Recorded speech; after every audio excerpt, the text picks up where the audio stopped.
d'ici, au-delà des frontières humaines et spirituelles. Jésus-Christ est Seigneur. Vous suivez un message pour toi avec l'apôtre prophète Sédek Emmanuel.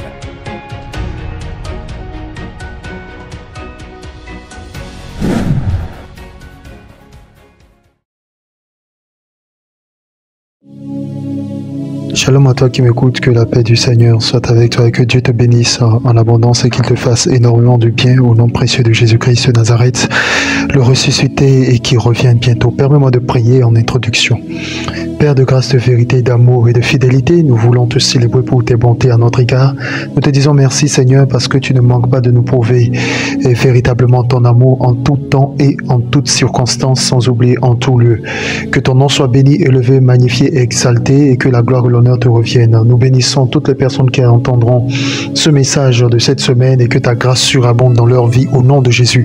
Que le succès, la faveur divine les accompagne dans tout ce qu'ils vont faire ou dans tout ce qu'elles feront. Qu'il en soit ainsi au nom précieux de Jésus-Christ de Nazareth, le ressuscité qui revient bientôt. Amen et Amen. Alors, bien-aimé dans le Seigneur, je te salue dans le nom précieux de Jésus-Christ de Nazareth, le Fils de Dieu, l'unique chemin qui mène au Père Céleste, celui qui était mort, qui est ressuscité, qui est assis sur le trône et qui revient bientôt. Je profite de cette opportunité que le Tout-Puissant m'accorde pour te souhaiter un excellent début de mois de février et je déclare au nom de Jésus-Christ que la paix de l'Éternel est ton partage.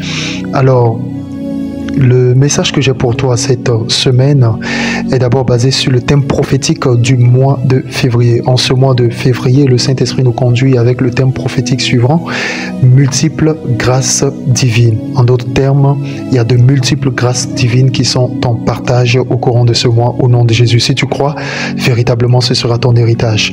Car Dieu approuve les hommes ou les femmes qui ont la foi et non pas le contraire. Cette semaine donc, en dehors de ce thème prophétique, multiples grâces divines, le thème prophétique de cette semaine pour toi, en termes de message, c'est la sanctification. Lisons ensemble dans le livre d'Hébreux chapitre 10 au verset 10, il est dit: c'est en vertu de cette volonté que nous sommes sanctifiés par l'offrande du corps de Jésus-Christ une fois pour toutes. Alors dans ce premier passage, la question de la sanctification, si nous devons définir la sanctification, c'est juste un seul contexte. La sanctification, c'est le fait d'être saint, c'est le fait de marcher de façon sainte, c'est le fait de parler de façon sainte, et il faut comprendre que la sanctification est dans trois domaines: dans le domaine de l'esprit, dans le domaine de l'âme et dans également le domaine du corps. Mais dans Hébreux chapitre 10, le verset 10, il est dit que c'est en vertu de cette volonté que nous sommes sanctifiés par l'offrande du corps de Jésus-Christ une fois pour toutes. C'est pour dire que nos efforts de sanctification en fait sur la terre, nous ne sommes pas sanctifiés par les œuvres. Écoute-moi très bien, nous ne sommes pas sanctifiés par les œuvres, nous avons déjà été sanctifiés une fois pour toutes par l'offrande de Jésus-Christ. Ce n'est pas moi qui le dis, c'est la Bible qui l'affirme dans Hébreux chapitre 10, le verset 10. Ça veut dire que Jésus-Christ a donné sa vie, il a donné son sang et par son sang, nous sommes définitivement sanctifiés. Alors à partir de cet instant, cette sanctification a effet justement dans le domaine de l'esprit. Ça veut dire tout simplement que cela fait de nous des enfants de Dieu. Et tu dois remarquer que si Dieu, notre Père, il est saint, alors nous aussi nous sommes saints, ce qui rejoint le contexte de l'adoption. Donc, à partir de cet instant, selon Hébreux chapitre 10, le verset 10, ce ne sont pas par tes efforts que tu deviens saint, mais tu as été d'ores et déjà sanctifié par l'offrande du corps de Jésus-Christ. Et ce qui est plus important, une fois pour toutes.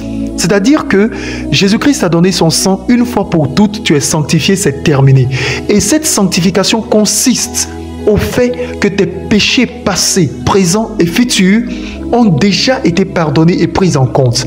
Véritablement, si tu n'es pas né de l'esprit, tu ne peux pas comprendre ce que je dis. Alors, il faut que j'ouvre la parenthèse pour t'expliquer que ce n'est pas une raison. Tu vas me dire, prophète, homme de Dieu, est-ce que c'est l'occasion pour moi de faire ce que je veux? Non. Il est écrit, tout nous est permis, mais tout n'est pas utile. Et d'ailleurs, parce que Jésus-Christ est saint, nous devons également marcher dans la sanctification. On y reviendra. Donc, retiens premièrement que tu es déclaré saint selon Hébreux 10, 10, parce que tout simplement, l'offrande du corps de Jésus-Christ a été faite une fois pour toutes. Deuxième chose, dans 2 Corinthiens chapitre 7, le verset 11, je lis ceci: ayant donc de telles promesses, bien-aimés, purifions-nous de toute souillure de la chair et de l'esprit en achevant notre sanctification dans la crainte de Dieu. Est-ce que tu comprends ça? Je reprends. Ayant donc de telles promesses, bien-aimés, purifions-nous de toute souillure de la chair et de l'esprit en achevant notre sanctification dans la crainte de Dieu. Alors, j'ai pris seulement quelques versets bibliques pour t'expliquer le contexte de la sanctification. Donc, selon 2 Corinthiens chapitre 7, le verset 1er, cette fois-ci, bien-aimés, quand bien même par l'offrande du corps de Jésus-Christ, une fois pour toutes, nous sommes sanctifiés selon Hébreux 10, 10, la Bible déclare que cela ne suffit pas. C'est-à-dire, cela ne doit pas être un prétexte, mais nous devons nous purifier. Nous devons nous purifier de toutes sortes de souillures de la chair et de l'esprit. Ah, je te disais au départ que la sanctification concerne les trois domaines, l'esprit, l'âme et le corps. Et tu viens de le comprendre, c'est pas parce que tu as été déclaré saint une fois pour toutes par l'offrande de Jésus-Christ que tu dois tout te permettre. Non, non, non, non, non, non, non. Tu dois continuer de te purifier de toute forme de souillure. Eh bien, j'ai pas le temps de t'expliquer les souillures, tu le sais. Tu le sais, ton corps est le temple du Saint-Esprit, donc tu ne dois pas permettre à n'importe quoi de sortir de ta bouche, tu ne dois pas utiliser ton corps pour faire n'importe quoi. Ensuite, écoute la suite. La Bible dit, en achevant notre sanctification dans la crainte de Dieu. Ça veut dire quoi? Si on doit achever notre sanctification dans la crainte de Dieu, c'est que la sanctification est déjà commencée quelque part. Et où est-ce qu'elle a commencé? Dans Hébreux chapitre 10, le verset 10, où par l'offrande du corps de Jésus-Christ, une fois pour toutes, nous avons été sanctifiés. Ça veut dire que si Christ nous a sanctifiés, étant donc sauvés, né de nouveau, selon 2 Corinthiens 5, 17, dans la dimension de l'esprit, alors dans la dimension de la chair, il doit avoir cette véritable manifestation et nature divine. En d'autres termes, si tu es sanctifié dans l'esprit, tu dois être purifié dans le corps de toute forme de souillure. En d'autres termes, je vais encore plus loin, c'est pas parce que tu es déclaré saint dans l'esprit que dans la chair, tu seras souillé. Non. Si tu es saint dans l'esprit, tu dois être saint également dans l'âme et dans le corps. J'espère que tu m'as compris. Troisième passage biblique dans 1 Thessaloniciens chapitre 4, le verset 3. La Bible dit, ce que Dieu veut, c'est votre sanctification, c'est que vous vous absteniez de l'impudicité. Et donc cette impudicité, maintenant tu te rends compte qu'on est toujours dans la dimension du corps. Mais je vais aller plus loin, même dans l'âme. Parce que pour que quelqu'un se retrouve dans le vecteur de l'impudicité, il faut qu'il y ait des émotions. Il faut qu'il y ait des émotions basées sur des sentiments, basées sur ceci, sur cela. Je m'en passe, je n'ai pas le temps d'en parler, mais ça va de pair. N'oublie pas ce que Dieu veut, ce que Dieu veut. Dieu veut, c'est notre sanctification, c'est que tu t'abstiennes de l'impudicité. Cette semaine, abstiens-toi de l'impudicité, pas seulement cette semaine, d'ailleurs toute l'année, au nom de Jésus-Christ. Mais c'est un rappel, parce que si tu avais vaincu l'esprit d'impudicité, il tentera de revenir vers toi et à toi de l'arrêter pour lui dire, il n'y a pas question. Écoute, la Bible déclare, les anges disent, Saint, Saint, Saint est l'Éternel des armées. Et si Dieu est ton Père et que tu es fils de Dieu ou fille de Dieu, de surcroît, tu dois être aussi saint. Donc tu as été sanctifié, c'est vrai, par Jésus-Christ. Tu dois achever ta sanctification et dans la crainte de Dieu. Parce que quelqu'un qui dit qu'il craint Dieu a achevé sa sanctification ou est en train d'achever sa sanctification. Mais quelqu'un qui dit qu'il est saint et entre-temps il ne craint pas Dieu, sa sanctification est incomplète. Et mieux encore, on te rappelle que ce que Dieu veut, c'est ta sanctification et que tu t'abstiens de l'impudicité. Pourquoi t'abstenir de l'impudicité? La Bible déclare, fuyez l'impudicité, tout autre péché qu'un homme commet. Et ceci est hors du corps. Mais quelqu'un qui pêche contre son propre corps, alors imagine-toi un temps soit peu. Je n'ai vraiment pas le temps de développer la question de l'impudicité. Un jour, j'en parlerai. En d'autres termes, ton corps étant le temple du Saint-Esprit, abstiens-toi de l'impudicité. Je crois que tu m'aurais compris. Mais le verset 7 va dire, car Dieu ne nous a pas appelés à l'impureté, mais à la sanctification. Tu comprends? Ce qui rejoint Hébreux 10, 10.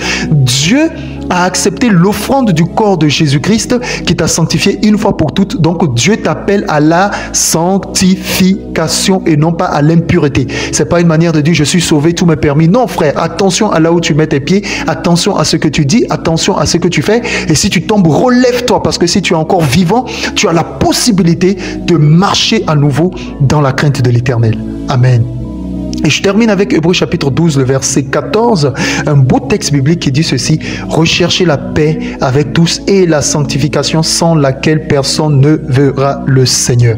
Alors, bien-aimé, dans Hébreux 10, 10, on te dit que nous sommes sanctifiés par l'offrande du corps de Jésus-Christ une fois pour toutes, c'est-à-dire Christ a tout payé, je l'ai expliqué.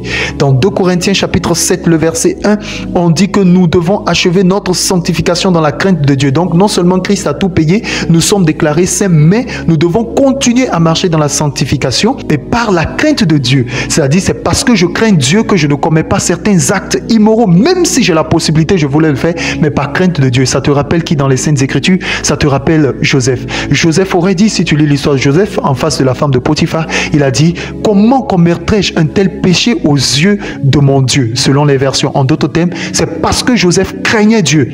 C'est pas parce qu'il était un super homme qu'il n'est pas allé, il n'a pas couché avec la femme de Potiphar. Non, c'est parce qu'il craignait plutôt Dieu. Que Dieu nous pardonne toutes les fois où nous ne l'avons pas craint et que nous avons posé des actions qui sont, voilà, et qui ne lui plaisent pas. En troisième position, on te rappelle que sans la sanctification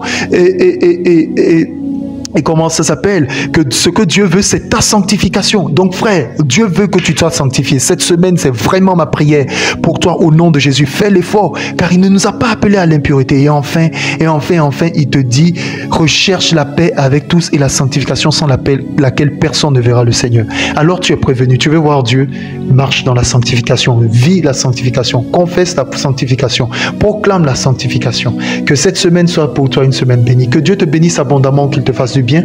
Je devais prendre le temps de te faire cette exhortation et je prie Dieu au nom de Jésus-Christ de Nazareth que les multiples grâces divines soient ton partage et pendant que ces multiples grâces divines sont ton partage, tu vis, tu marches dans la sanctification et on reconnaît que tu es véritablement fils de Dieu. Je prie Dieu que l'esprit de porc, que l'esprit des pourceaux te quitte au nom de Jésus, c'est-à-dire que tu ne confesses pas tes péchés aujourd'hui, enfin parce que la Bible dit confesser donc les péchés les uns et les autres et il dit si nous confessons nos fautes, il est fidèle et juste pour les pardonner et nous purifier de toute iniquité. Donc si tu confesses aujourd'hui et tu retournes demain, ce n'est pas bon.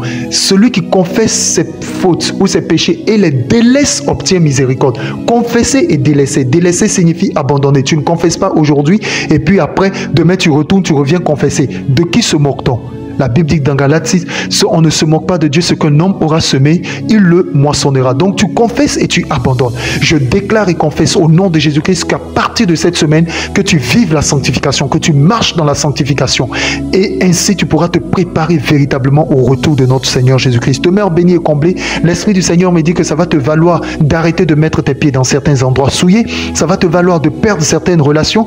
Peut-être ce que tu qualifies de petite amie ou de copine qui n'est vraiment pas reconnue par Dieu. Plutôt une fiancée et une épouse. Ça va te valoir d'arrêter de voler dans ton service, d'arrêter de tricher au marché à côté de la vendeuse, voilà, qui est ta sœur que tu concurrences, d'arrêter de mentir, d'arrêter vraiment d'avoir une copine ou 2, 3, 4 copines. Sors de là au nom de Jésus. Vis la sanctification dans l'esprit, dans l'âme et dans le corps. Et je vais aller plus loin dans le principe de la sanctification. Tout ce que le diable te dit qui est contraire à la parole de Dieu, rejette cela, il est en train de souiller ton esprit. Je répète, si Satan te dit que tu ne seras pas guéri, tu es en train de souiller ton esprit. Tu dois le rappeler que c'est par les meurtrissures de Christ que tu as été guéri. Et donc cette sanctification, elle est extrêmement vague. On en parlera un autre jour. Que Dieu bénisse ton âme, qu'il bénisse ta vie, qu'il te protège et que les multiples faveurs ou grâces divines soient ton partage au courant de ce mois et même à commencer par cette semaine. Au nom puissant de Jésus-Christ de Nazareth, le Fils de Dieu, ce qui est le seul chemin qui mène au Père, et car il a dit nul ne vient au Père que par lui, le ressuscité, assis sur le trône et qui revient bientôt.